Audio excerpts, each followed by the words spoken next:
Let's say you want to become who you could be in the fullest sense. So let's say you're someone who's going to solve some serious problems. Okay, the first thing you have to do is admit to the seriousness of the problems. That's no joke. And so the first thing is just the terror of the problem itself. And that's enough to paralyze you, right? And that's the Hydra, that's the Gorgon with the head of snakes. It'll paralyze you and turn you to stone. That's the basilisk in the Harry Potter series. You look at it and it turns you to stone and lurks underneath everything, right? And it's malevolence and tragedy. And so there's that. And then the next is, well, you're going to take responsibility for that? You're really going to do that, are you? That's a hell of a load, man. And so it's daunting to even consider that. And then there's the discipline and responsibility that necessitates, which is also daunting. It's like, oh my God, the problem's that serious. I'm really going to have to get my act together in order to not contribute to it, much less solve it. And so the problem is terrible. And then the solution is daunting. But the upside of that is like, well, there isn't anything better to have than a problem that's worth solving, like that's really worth solving, right? And so the more of that you take on, the more you have a reason to get out of bed in the morning, no matter what. Like, I'm getting up, I'm trudging forward. Doesn't matter what I'm suffering from. I've got things that need to be done. They're necessary. And that gives you that sense of purpose that is the antidote to bitterness. Okay, well, let's say you want your life to be meaningful. It's like, okay, then what you do matters. It actually matters.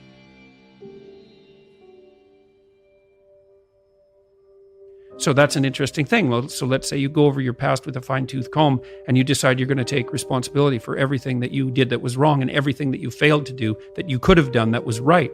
It's like, does that change the world? It's like, depends on how thoroughly you do it.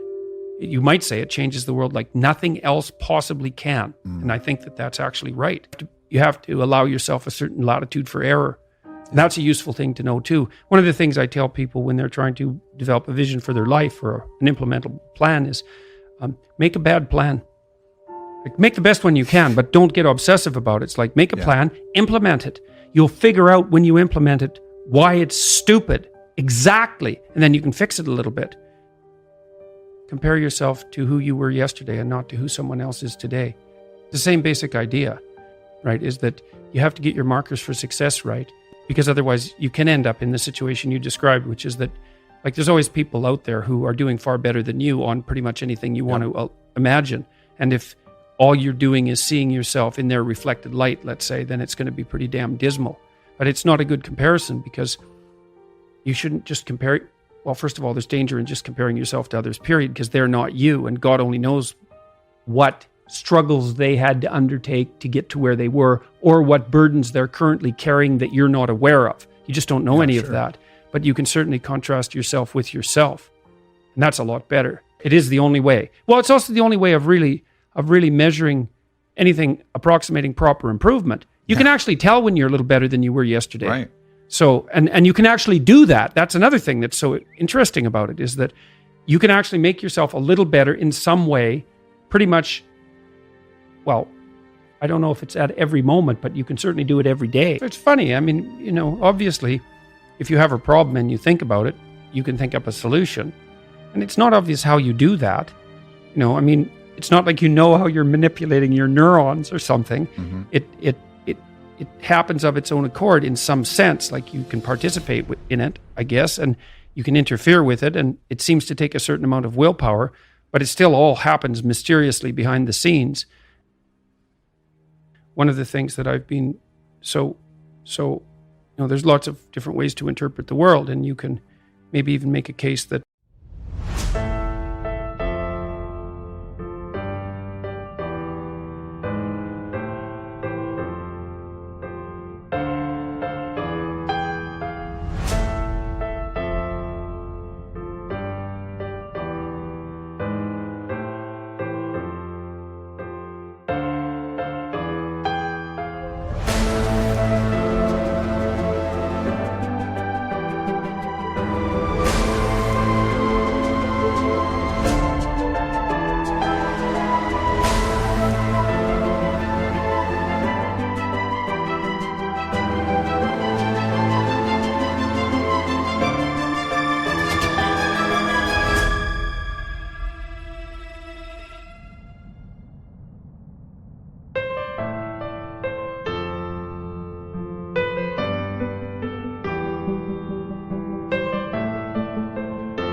There's an endless number of ways to interpret the world.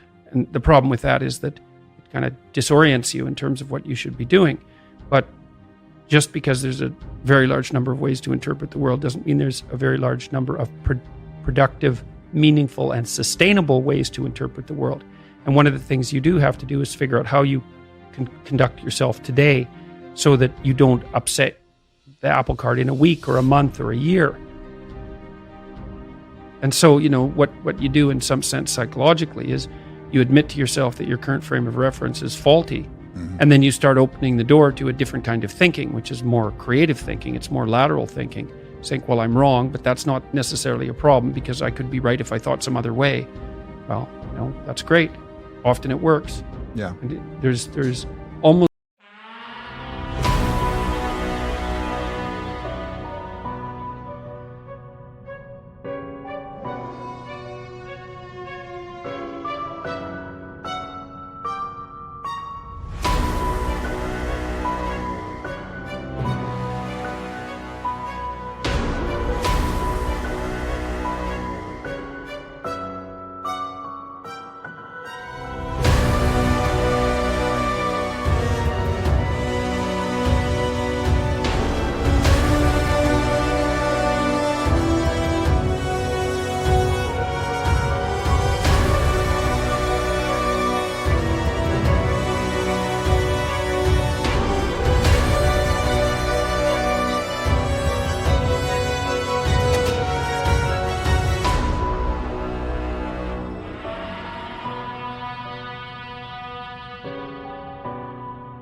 there's almost no end to the utility of trying to figure out which ways that you're wrong. Yeah. Because there's lots of them. And every time you discover one, then you don't have to be quite so wrong anymore. That's a really good deal. Yeah. The day is like a page in a book. Of course, there's many pages in a book, but the page repeats. And so one of the things I often had my clients do, I'll tell you a little story. I had one client who was spending about 45 minutes a night fighting with his young son about when to go to bed. And so, they weren't having a pleasant time of it because it was just a constant battle. And that's common. Like, it's very common for parents of young children to be locked in a battle that occurs day after day. Sometimes it's around eating. Sometimes it's toilet training. Sometimes it's general behavioral issues. Sometimes it's bedtime. So we did some arithmetic. It's like, okay, 40 minutes a day. So that's 280.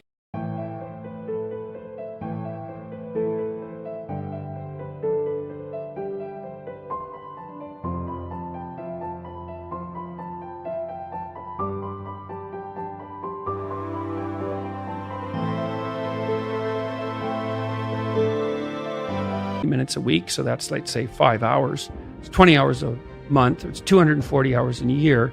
That's 6 work weeks. That's a month and a half. You're spending a month and a half of work weeks doing nothing but fighting with your son. What makes you think you're going to like him? Right? Well, and you think, well, it's only 40 minutes a day. It's like, don't fool yourself. Yeah. Anything that's every day is a significant percentage of your life. Because you're awake, let's say 16 hours. 5 of those hours are basically maintenance. So you got about 11, and then 7 of those are work. So now you're down to 4. And so if you're spending 15 minutes a day doing something painful and stupid, and you do it every day, it's like 10% of your productive life. And so it's really useful to get, because people think backwards. They think, well, I have a vacation coming up and that's really important. It's like, no, it's not. You're only going to do it once.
It's not that important. Yeah. How you treat each other at lunchtime, if you eat together every day, that's your life. Yeah. Fix that. Yeah. Get it so that the food's good. Get it so that you're happy with the people that are sitting there.